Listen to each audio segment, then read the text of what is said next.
¿Me escuchan? Sí, profe. Sí, profe, se escucha. Ya prendo la cámara, ¿eh?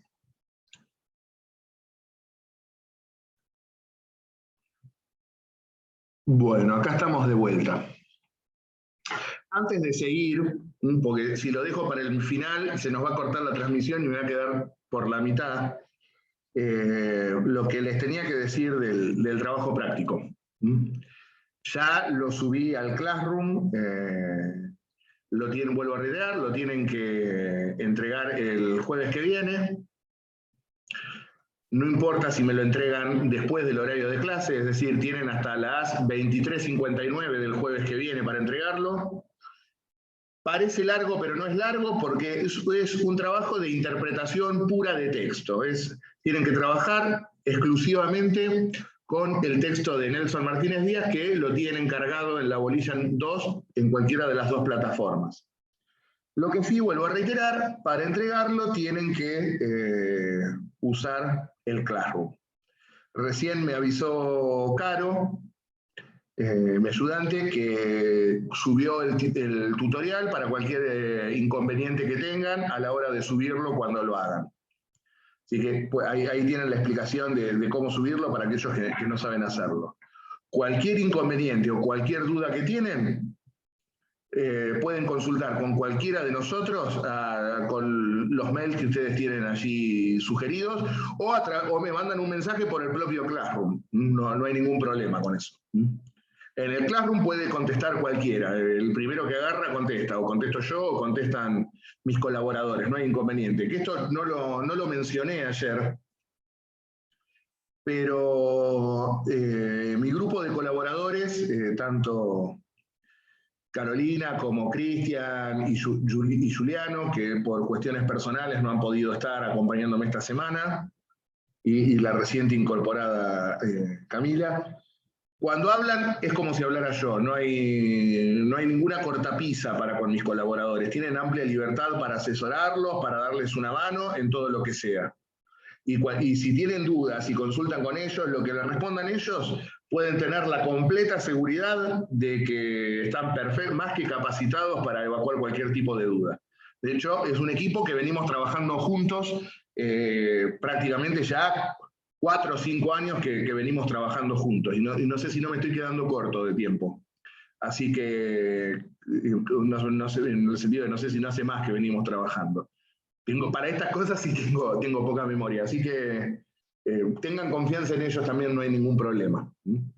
Yo sé que a veces por ahí es más fácil evacuar alguna duda o consultar con el ayudante, a quien ustedes por ahí ven con mucha más proximidad por una cuestión etaria y porque también están transitando todavía la carrera, que con el propio docente, que a veces somos medio soscos o parece que estamos enojados o cosas por ahí, que no es así, pero bueno, yo entiendo que hay una cercanía mayor con los ayudantes que con el propio docente. Así que tampoco hay ningún inconveniente con eso, sépanlo. Bien, y antes de seguir hablando, antes de seguir a quinta fondo como vengo, no sé si me quieren preguntar algo, alguna cuestión. Sí, yo, profe. ¿Algún formato digital tiene que ser el trabajo? Puede ser PDF, Word. Preferentemente en Word, pero si lo hacen en PDF, mientras lo podamos leer y corregir, no hay problema. Gracias. ¿Alguna otra pregunta?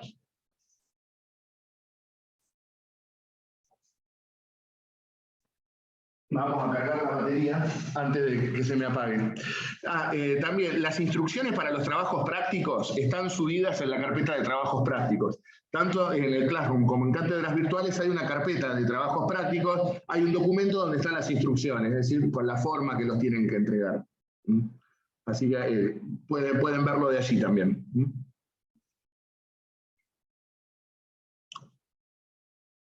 ¿Alguna otra pregunta que me quieran hacer?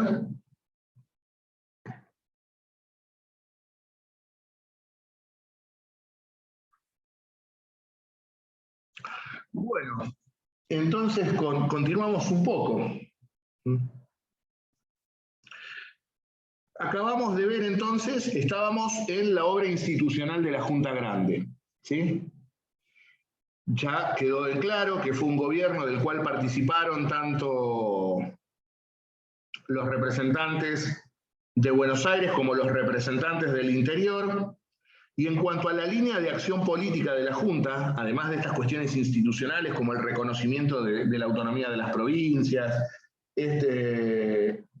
decreto de recursos extraordinarios, vuelvo a hacer hincapié en dos cuestiones muy importantes de la Junta Grande. En primer lugar, una política exterior claramente independiente y a su vez con vocación para una verdadera declaración de la independencia, claramente inscripta en el movimiento independentista. Y por otro lado, una política aduanera también tendiente a consolidar la producción del interior y a proteger a las industrias artesanales del interior, que no podían competir en precio con las manufacturas provenientes de Londres. Con lo cual, a efectos de permitir que las industrias regionales produjeran a efectos de abastecer el mercado interno, se imponen aranceles aduaneros altos a los productos importados principalmente de Gran Bretaña. Con lo cual, el gobierno de la Junta Grande no se va a llevar bien con Inglaterra. Ni por la política exterior llevada a cabo, ni por su política económica. ¿Y esto por qué? Inglaterra, para esta altura, es aliada de España en la guerra contra Napoleón. En consecuencia, Inglaterra no puede apoyar abiertamente, bajo ningún concepto, la independencia de las viejas colonias hispanoamericanas. Inglaterra colaboró militarmente con España para expulsar al invasor francés. Por lo tanto, reitero, España e Inglaterra son aliadas. Si son aliadas, Inglaterra no puede reconocer la independencia de las colonias de su aliada. Por lo tanto, Inglaterra no va a apoyar este proceso independentista. Por lo menos abiertamente y sobre la superficie. Y por otro lado, todo tipo de barrera proteccionista y de barrera a la introducción de sus productos es considerada ofensiva de sus intereses. Por lo tanto, Inglaterra, a través de la acción del embajador inglés en Río de Janeiro, el almirante Lord Stranford, va a ser todo un proceso opositor a la política de la Junta Grande. Y la oposición política a la Junta, canalizada por el embajador británico, va a tener su recepción principalmente en las clases altas de Buenos Aires, que son las que estaban vinculadas al comercio británico precisamente. Y esto es lo que genera algo muy novedoso en abril de 1811, los sucesos del 5 y 6 de abril de 1811. La clase vecinal de Buenos Aires, es decir, los sectores altos de Buenos Aires, vuelvo a reiterar estos sectores donde estaban los sectores comerciales, los profesionales y demás, habían impuesto los reemplazantes de Moreno y de Alberti, ambos fallecidos.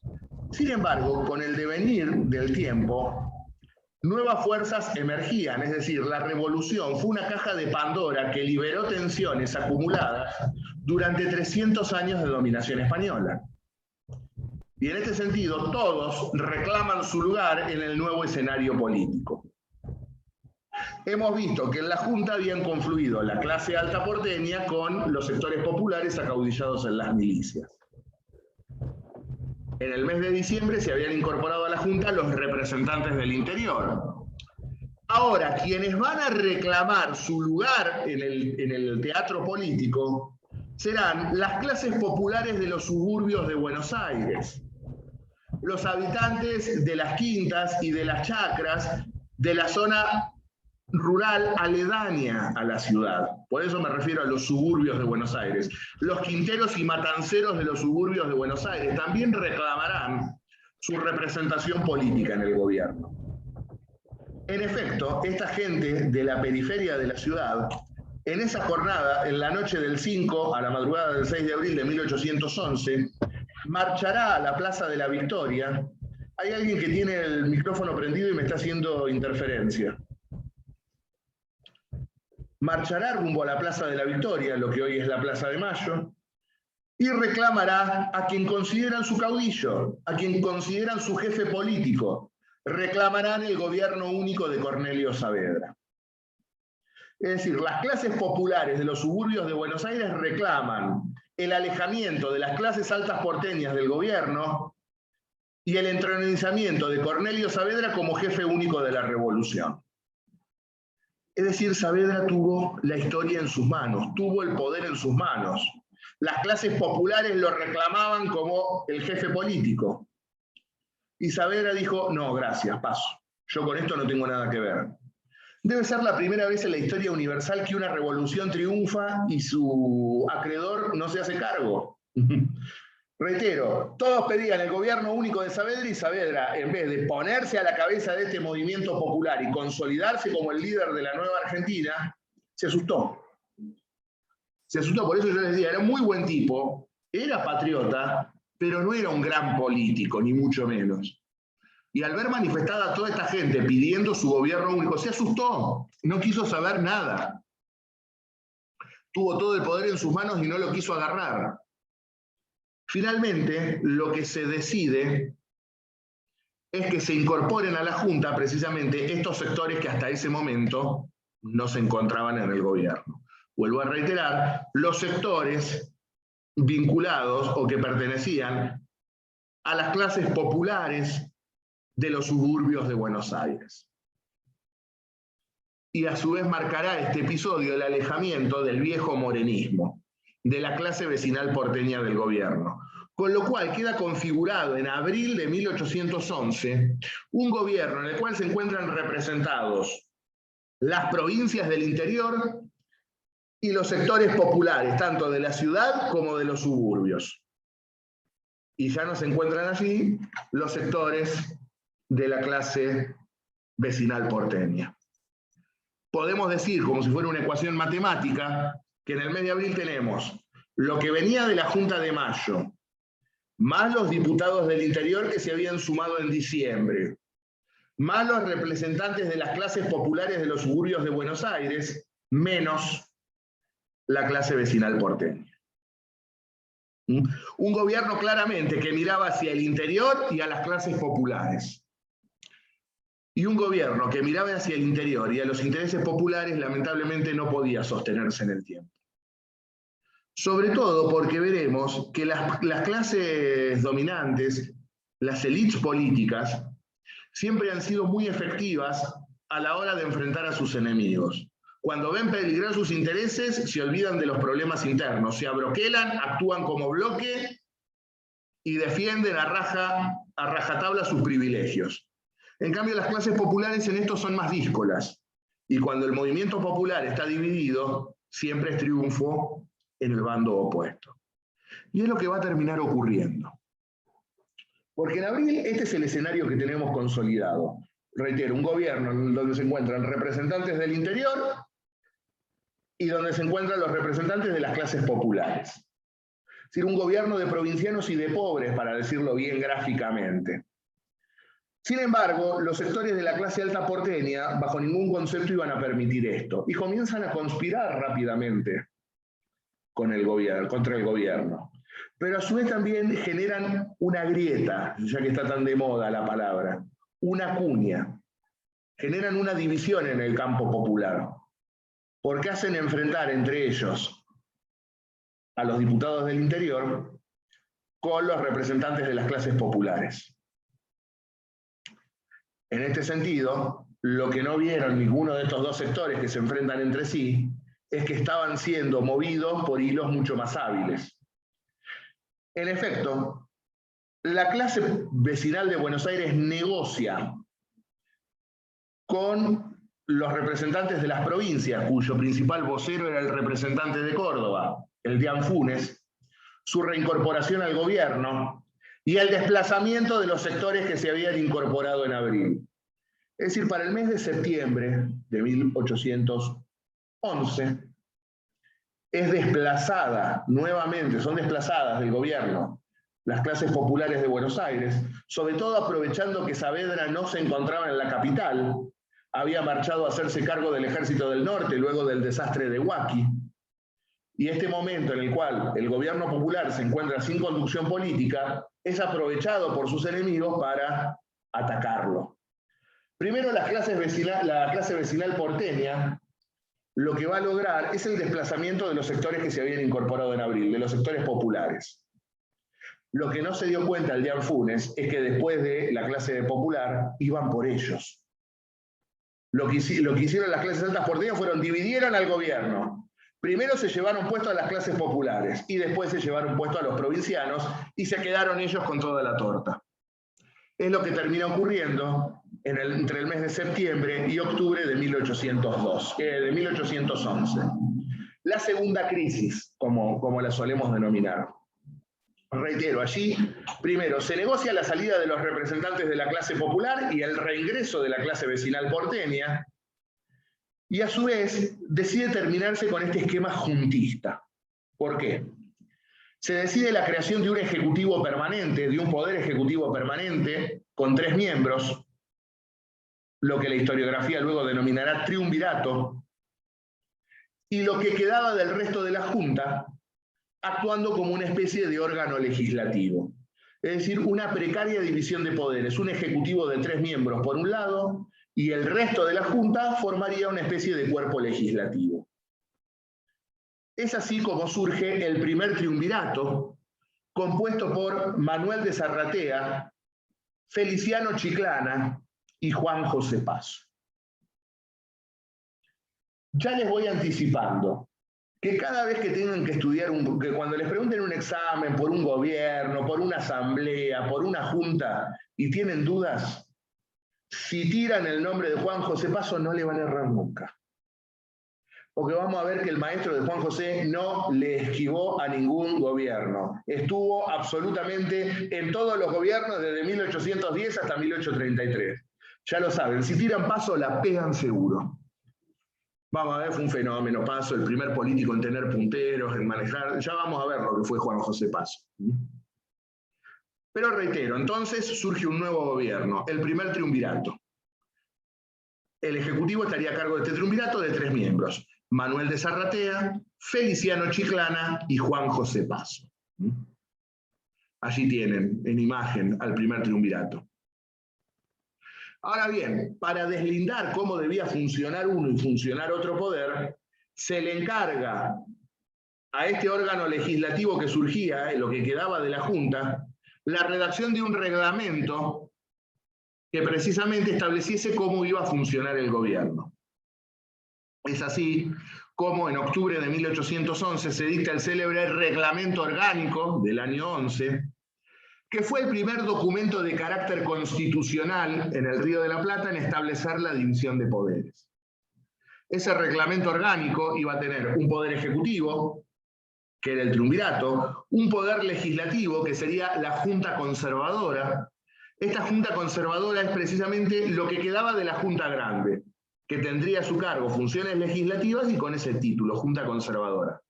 Y se establecía también un poder judicial, que si bien no se dice quién lo iba a ejercer, sí claramente decía que tenía que ser independiente de los otros 2 poderes. Por lo tanto, fue el primer documento de carácter constitucional en la Argentina en establecer la división de poderes. Y este reglamento fue dictado por esta Junta, por la Junta Conservadora. Esta Junta estableció que la soberanía recaía en el órgano legislativo y que el triunvirato estaba limitado en su accionar por las disposiciones de la Junta. Es decir, el supremo poder político lo tenía la Junta y que tenía la facultad de controlar al Ejecutivo. Esto al Ejecutivo no le gustó ni medio, obviamente. A los triunviros esto no les gustó. Cuando se sanciona este reglamento, ¿qué hace el triunvirato? En vez de acatarlo, que era lo que tendría que haber hecho, se lo manda al Cabildo. ¿A qué se lo manda el Cabildo? ¿Para qué se lo manda el Cabildo? ¿Qué corno tiene que ver el Cabildo en todo esto? Nada. ¿O sí? El Cabildo era el sector más ranciamente conservador de Buenos Aires y era el soporte político de la clase vecinal porteña. Estaban tramando el autogolpe. El Cabildo va a rechazar el reglamento, lo considera nulo. Piensen ustedes, esto es como si hoy un consejo deliberante declarara nula la Constitución Nacional. ¿Se dan cuenta del disparate, no? Bueno, ocurrió. Y como consecuencia de esto, el triunvirato dispone la destitución de todos los miembros de la Junta y les dan 24 horas para salir de Buenos Aires, de lo contrario van a ser fusilados. Es decir, el triunvirato da el golpe y se coloca como gobierno único, apoyado por el Cabildo de Buenos Aires. Y tenemos un gobierno único, con suma de poderes, y en el cual se encuentran representados los dueños del poder, es decir, las clases altas de Buenos Aires. Para que se den idea cuál es la mentalidad de esta clase dirigente, Antonio Luis Beruti, el mismo que estaba en la plaza diciendo quién entraba y quién no entraba, en sus memorias curiosas lo dirá con todas las letras. Nos sacamos de encima un yugo mayor que el de la dominación española. Es decir, para las clases altas porteñas era preferible tener al virrey que tener a los pobres y a los provincianos gobernando el país. Porque así lo dicen con todas las letras. Nos hemos librado de un yugo mayor que el de los tiempos de la dominación española. Preferían ser españoles a un gobierno en el cual estuvieran representados los intereses de las provincias y de los sectores populares. Y vamos a ver que este triunvirato iba a dar vuelta de página, pero para atrás, con respecto a la política que había desempeñado la Junta Grande. Este triunvirato, que iba a nombrar como secretario al más conspicuo representante de la clase vecinal porteña, al tótem del colonialismo británico, como es uno de los sujetos más nefastos de la historia argentina, como es la figura de Bernardino Rivadavia. Rivadavia sería el secretario del primer triunvirato. ¿Y cuál sería la política del primer triunvirato? Del mismo modo que la Junta Grande había reconocido los derechos autonómicos de las provincias con el decreto de juntas, Rivadavia deroga ese decreto y restablece la ordenanza de intendentes de Carlos III. Es decir, Rivadavia reimplanta una ordenanza de los tiempos de los Borbones. El progresista Rivadavia. Del mismo modo que el triunvirato había desempeñado una política claramente encaminada y enrolada con la independencia, el triunvirato en materia de política exterior se ata de pies y manos a la política exterior británica. Y ya acabamos de ver, o acabo de decir, que Inglaterra, siendo aliada de España en la guerra contra Napoleón, bajo ningún concepto va a auspiciar la independencia hispanoamericana. Es decir, sigue la línea política marcada por un aliado de España. Y del mismo modo que la Junta había establecido un proteccionismo aduanero para proteger las industrias artesanales del interior, con Rivadavia y el triunvirato volvemos al libre cambio. Es decir, la aduana es una puerta giratoria por la que entra todo, sin pagar nada. Con lo cual, pueden verlo ustedes, la situación es diametralmente opuesta a la que teníamos a comienzos de 1811.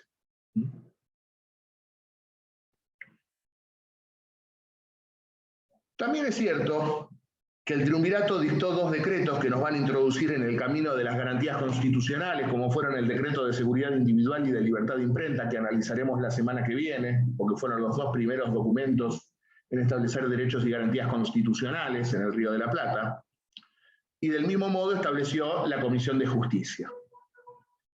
Para que vean también lo que fue esto, porque veremos que para las clases altas, para la clase vecinal porteña, los modernos derechos y garantías constitucionales. Para las clases populares, la Comisión de Justicia.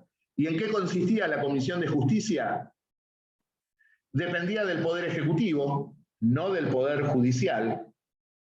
Una comisión que administraba justicia en los arrabales, que dependía del Poder Ejecutivo, más precisamente del jefe de policía, que podía proceder sumariamente sin atenerse a forma procesal alguna y sin dejarse arrastrar por principios de humanidad, pudiendo colgar en el primer árbol hasta enlistar forzadamente en el ejército como pena.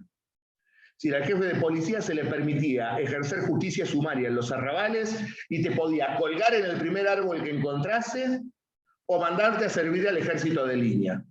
mandarte a servir al ejército en ese momento en que estábamos en guerra, era mandarte a la muerte. Porque te iban a usar como carne de cañón en el campo de batalla. Es decir, para los sectores acomodados, para las clases altas, para la clase vecinal porteña, veremos la semana que viene el decreto de seguridad individual. Para el pueblo llano, palo, palo y palo. No fue el único Rivadavia. Veremos luego, ya mucho tiempo después, con plena vigencia de la Constitución de 1853, cómo Sarmiento, Domingo Faustino Sarmiento, el padre del aula, el mentiroso padre del aula,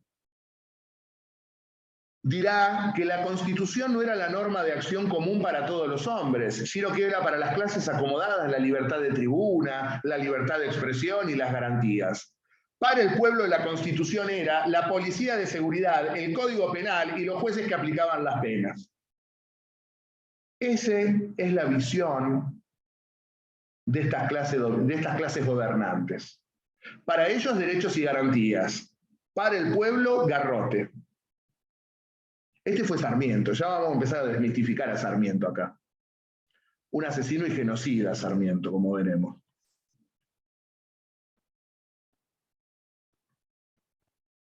Ahora bien, en cuanto a la línea de acción política del triunvirato, ya les dije, se ata de pies y manos a la política exterior británica.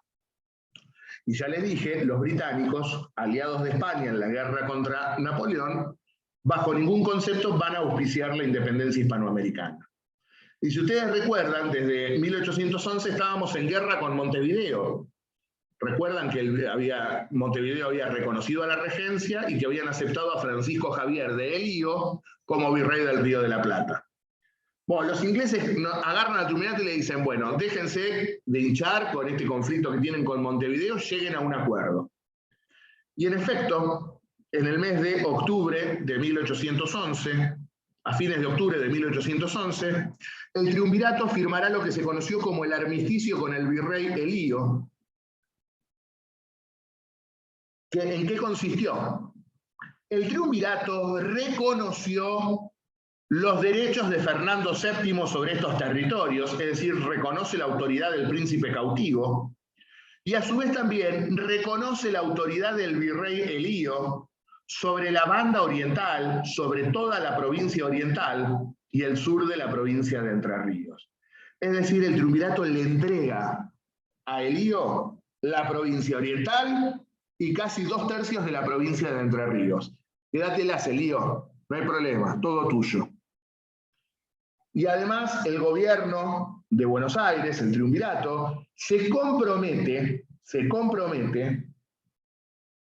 a enviar representantes a las Cortes de Cádiz, que estaban funcionando en España, que darían origen a la PEPA, como se conoció, la primera constitución española, la Constitución de Cádiz de 1812. Bueno, el gobierno del triunvirato se compromete a mandar representantes a las Cortes de Cádiz. No los mandaría nunca, pero bueno, está reconociendo la autoridad de las Cortes de Cádiz sobre el Río de la Plata. Y a su vez también se compromete a enviar recursos en la guerra contra Napoleón. Es decir, era una rendición incondicional al virrey Elío. Y esto que generó que a partir de este momento la revolución cambiara de manos. Porque claramente desde este momento los gobiernos de Buenos Aires claramente dejaron caer la bandera revolucionaria, entregaron la bandera revolucionaria, y la posta revolucionaria sería tomada por el caudillo del pueblo oriental.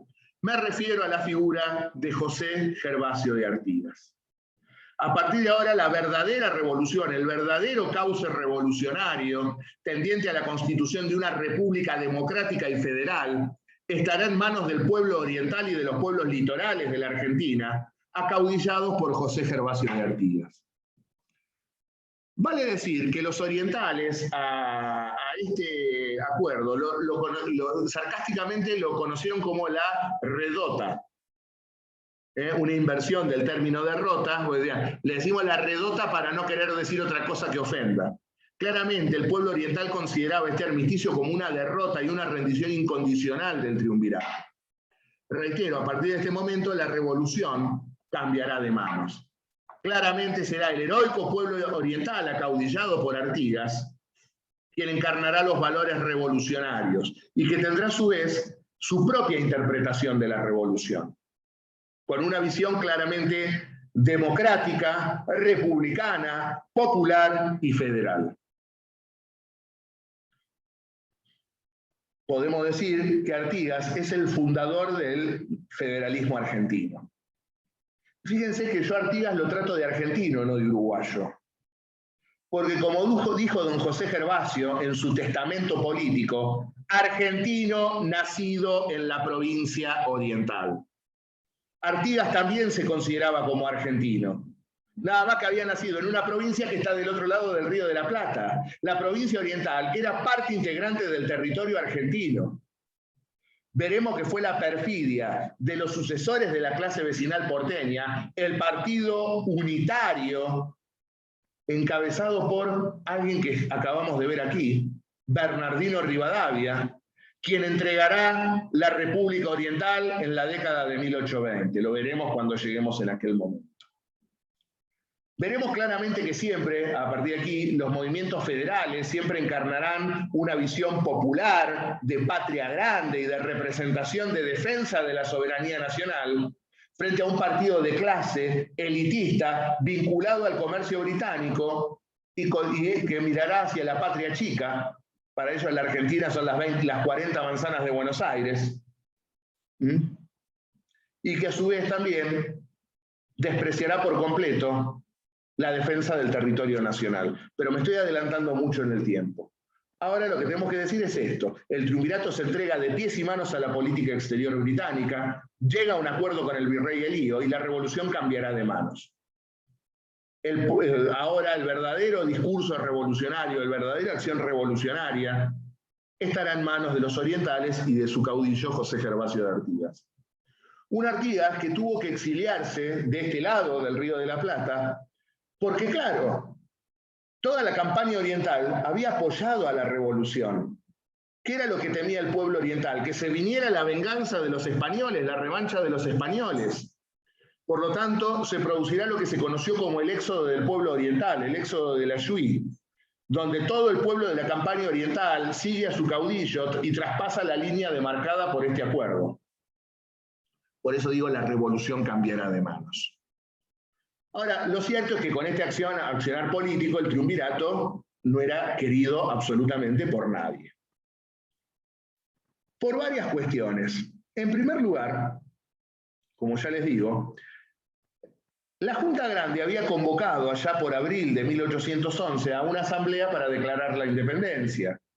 Había cobrado mucho empuje esto como consecuencia de la declaración de independencia venezolana también en aquel año 11. Finalmente, cuando se lleva a cabo esta asamblea, quien gobernaba era el triunvirato y sobre todo Rivadavia. Rivadavia digita la elección de esta asamblea. Sin embargo, esta asamblea se reúne y se declara soberana, es decir, que no reconoce ninguna autoridad por encima suya. ¿Qué es lo primero que hace Rivadavia? Disuelve la asamblea. Así son soberanos, no reconocen a nadie por encima. Miren, los disuelvo. Macanudo el maestro. Pero además de esta política desarrollada con el armisticio, también tuvo otras perlitas el gobierno del triunvirato conducido por el secretario Rivadavia. Para ya el año 12, la situación estaba compleja en la frontera norte. La presión sobre la frontera norte de lo que hoy es el territorio argentino era fuerte. Los realistas habían penetrado en lo que es el actual territorio argentino, produciéndose lo que se conoció como el éxodo del pueblo jujeño, el 23 de agosto. También había abandonado Salta, el ejército del norte estaba al mando de Belgrano, y se hace fuerte en la ciudadela de Tucumán. Y Belgrano le pide órdenes al gobierno. Bueno, ¿qué hacemos? El gobierno dice, entregue el norte y replieguese hacia Córdoba. O sea, el concepto de patria chica de esta clase dirigente. Le importaba poco qué pasaba con las provincias del norte argentino, era replieguese sobre Córdoba para defender la capital y al resto del país que se lo lleve el demonio.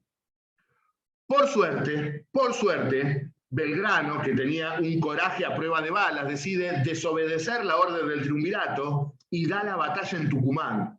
y no solamente dio batalla en Tucumán, sino que ganó la batalla de Tucumán, manteniendo alejado como consecuencia de ello a los españoles de las fronteras, porque gana en Tucumán y luego lanza una contraofensiva, venciendo nuevamente a los realistas en Salta y en Las Piedras, con lo cual los expulsa del actual territorio argentino, los vuelve a expulsar al Alto Perú. Con lo cual, las acciones de Belgrano cotizan en bolsa y las acciones del triunvirato se desploman, porque gana una batalla vital para la independencia argentina desobedeciendo órdenes del gobierno. Un gobierno, el del triunvirato, que ya lo había retado muy duramente a Belgrano porque tuvo la osadía de enarbolar por primera vez el pabellón patrio, un 27 de febrero de 1812. Cuando Belgrano por primera vez enarbola la bandera argentina allí en las barrancas del Paraná, el triunvirato le dijo: ¿usted está loco? Le dieron la orden de destruir la bandera. Le dieron la orden de destruir la bandera. Belgrano no la destruyó, pero lo cierto es que, fíjense, pacta con los españoles. Le da la orden a Belgrano de que guarde la bandera, le da la orden a Belgrano de que abandone el norte. Prácticamente todo el interior estaba en contra del triunvirato. Y a su vez también había dos grupos de acción política actuando en Buenos Aires. Uno, la Sociedad Patriótica, creada por Bernardo de Monteagudo, un grupo que si bien pertenecía a la clase liberal porteña, a la clase vecinal porteña, tenía ideas liberales vinculadas más a la democracia de la Revolución, similar a la democracia de la Revolución Francesa. Y por otro lado también se había fundado la Logia Lautaro, que nucleaba a un grupo de oficiales del ejército español, de origen sudamericano, que habían abandonado al ejército español para venir a luchar por la independencia de su patria de origen. Dentro de ese grupo de oficiales se encontraban, entre otros, Carlos María de Alvear, José Matías Zapiola, el barón de Holberg, Martiniano Chilavert, y un entonces todavía desconocido teniente coronel de caballería llamado José de San Martín. Claramente, la Sociedad Patriótica, como este grupo de la Logia Lautaro, tienen un objetivo concreto: independencia. El litoral tiene un claro objetivo: independencia. Belgrano tiene un claro objetivo: independencia. Todos quieren la independencia menos el triunvirato. Como consecuencia de ello, las horas del triunvirato están contadas. En efecto, aprovechando la convocatoria a una nueva asamblea que no se va a llevar a cabo, se aprovecha para el 8 de octubre de 1812 dar un golpe de Estado. En 1812, el recientemente creado Regimiento de Granaderos a Caballo, a cargo del teniente coronel José de San Martín, y algunos regimientos al mando de Ortiz de Ocampo, copan la Plaza de la Victoria, la actual Plaza de Mayo, y dan el golpe. Deciden destituir al primer triunvirato. El objetivo de este movimiento de octubre de 1812 será precisamente declarar la independencia y sancionar la Constitución. Se presentará un petitorio ante el Cabildo y se elegirá un nuevo gobierno, un nuevo triunvirato que debía enarbolar esta línea de acción política que se había fijado a través de la Logia Lautaro y de la Sociedad Patriótica. Dejamos acá, porque ya me pasé de hora, son las 8:10, dejamos acá. Recuerden que mañana tienen clase con el titular. Tengan un buen fin de semana y cualquier duda que tengan, no duden en escribirme, tanto a mí como a los chicos. Buen fin de semana. Descansen. Muchísimas gracias. Igualmente. Hasta luego. Gracias, igualmente. Gracias, hasta luego.